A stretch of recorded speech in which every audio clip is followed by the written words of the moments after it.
So we're going to start off with this guy, pass rusher Azeez Ojulari.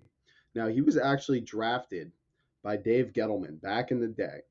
And there's certainly more that goes into this because the Giants are also faced with the decision of whether or not they want to fifth-year option Kayvon Thibodeau. But this is actually the more expensive decision, as Kayvon would only get paid about 16 million, where Azeez could get 24 to 27, depending on whether he signs as a defensive end or linebacker. I just have him listed as an edge.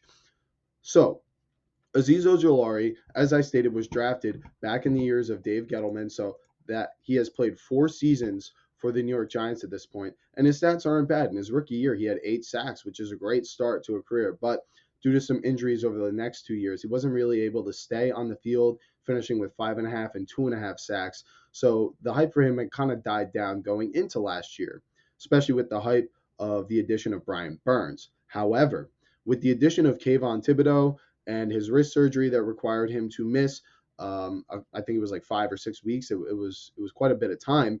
Azeez Ojulari got another opportunity to show what he can do, and he did not disappoint. I remember specifically in the primetime game against Joe Burrow, 2 sacks, and he was all over the place, and those were 2 critical sacks. But he also got 4 others throughout the rest of the year, finishing with 6 on the year in a rotational role. That's pretty good. Now, the the talent has always been there with Azeez Ojulari.